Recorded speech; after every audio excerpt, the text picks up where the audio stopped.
Ora dadi ngopo? Kakang Udawa, piye Narayana?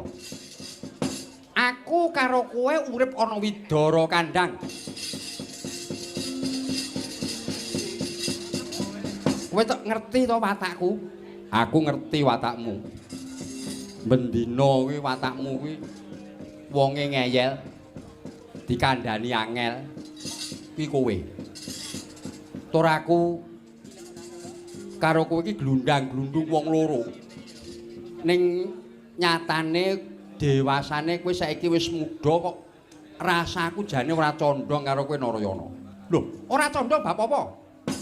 Lah kowe kuwi kena ngopo? Saiki kok dadi rampok? Kowe dadi begal. Ngecu karepmu kepiye? Aku ora mathuk kaya ngono kuwi. Kuwi siji, negara nglarang, loro agama ora keparengake. Kena ngopo? Kowe kok ngecu terus begal. Sing mbok begal iki sapa? Ah, kowe ngerti ya? Ngene.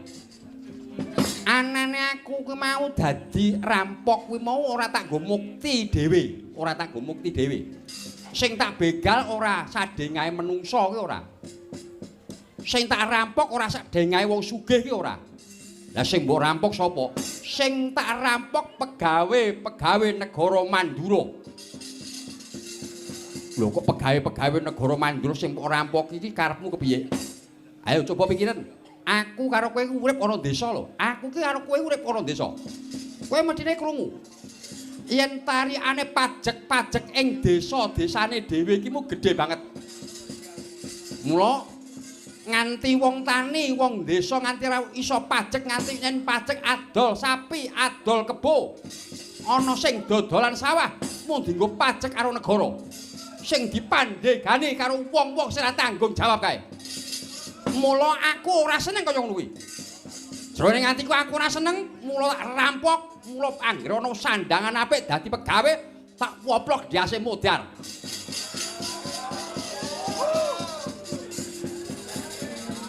Oh, dadi karepmu kaya ngono kae ayo.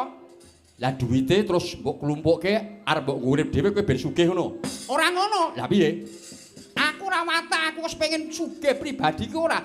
Duit sing dijaluki pajak-pajak karo wong negara nganti oke kaya mangkene iki mung nganti nekak gurune wong cilik-cilik kaya ngene iki mau duwite tak jaluk genti tak wenehke karo wong-wong sing dijaluki mau. Wo dadi kok balekake meneh, ya tak balekke meneh. Lho, yen nganti kowe konangan karo wong negara, kowe nganti konangan karo wong Mandura, yen nganti konangan lho iki. Kae ana begal, mesti digoleki. Wong negara kok goleki sing dadi begal sapa? Narayana. Narayana ki omahe ngendi? Widara Kandhang. Anake sapa? Anake Sagopa. Lah, bapak ki Demang. Kowe ki anak lurah lho. Lah yo ngelek-eleki anake bapak. Kowe ngeleki jenenge bapak, ya ora? Lah yen ngelek jenenge bapak ora wurung kowe digolek karo wong negara, kowe mesti dihukum. Mergo kuwi larangane negara. Aku dihukum yo ben ora apa-apa. Dikrangking karo negara Mandura ora apa-apa. Bakune kowe aja ngelekke. Sapa sing ngalang-alangi aku bakal rantas. Pokoke aku ora setuju. Negara sugih ning rakyate melarat aku ora setuju ayo kuwi. Mulane saka kuwi aku tetep dadi begal, ngrampok karo wong-wong sing do nyambut gawe negara Mandura. Sing dipandhegani karo Kangsa Dewa. Aku ora cocok kaya ngono kuwi. Dadi kok ora cocok. Weh, lho. Kowe kok madhep idul sawangane sembuk sawang sapa? Lah kae lho, ana wong seragam kae sapa kae? Kae njaluki pajak-pajak wong desa-desa. Hei, madhep kok.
doa mangawur murahan praning acuret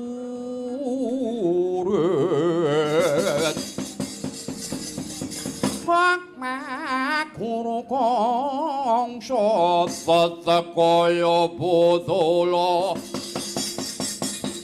wara pandrit ngatuk rangka pasti rakat tak ingkang waja lelayu sabet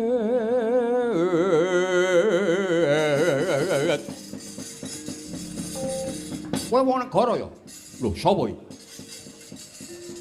sandangane ora apik sawangane kaya wong desa karo wong negara nungkak krama aku ora sudi basa karo dapuramu lho ora sudi piye kowe kuwi sapa kowe takon kelawan aku Narayana kowe Narayana iya lah kowe sapa aku Jaya Sengsara oh lah kowe kuwi uripmu sengsara terus kaya ngono kuwi kowe Narayana bocah saka endi bocah saka Kademangan ya bocah saka Widara Kandhang saka desa Widara Kandhang Widara Kandhang iki 4 RT kuwi desaku ayo yen kowe arep nariki pajek-pajek ing desaku mungsuhe Narayana tak begal tak rampok bondo negara tak balekake meneh karo wong-wong sing mbok tariki lho diapurmu kuwi wong desa ngono kemlinti men kowe lah sing mburi iki sapa sing mburi Agus kowe iki ora ngaku jenengmu iki piye rampok kok ngaku jeneng iki piye rampok ora ngaku jeneng lah yen nganti konangan digoleki kae jenenge kae ngono ya ketemu aja ngaku jeneng aku karo kowe iki begal rampok kok ngaku jeneng iki piye dadi nek digoleki gen ketemu iki bodho Narayana iki piye rasa gagas iki jenenge dudu Agus iki jenenge Udawa lah kuwi karepmu iki piye wah kae Udawa ya aku Udawa ayo bondo sing kok nggo pajek marang negara endi tak gembol tak tak aturake kan Gustiku Kangsa Dewa welah dalah mbok balekake apa ora yen kok baleke aja takon dosa lho kowe lakon mati ana tangane Udawa mesti kudune ya kowe masa aku nek jotosan kowe Kang aku ki ora iso jotosan kowe piye ki aku ki piye ya kowe sing tak jokke lah nek aku nganti kalah piye yen aku nganti kalah ya mlayu lah kowe aku ya mlayu kowe rampok kok jireh piye ayo yen kowe arep ngrebut bondo negara rebuten lakon iki marganing patimu siap-siap Kakang Pati udo mati dening aku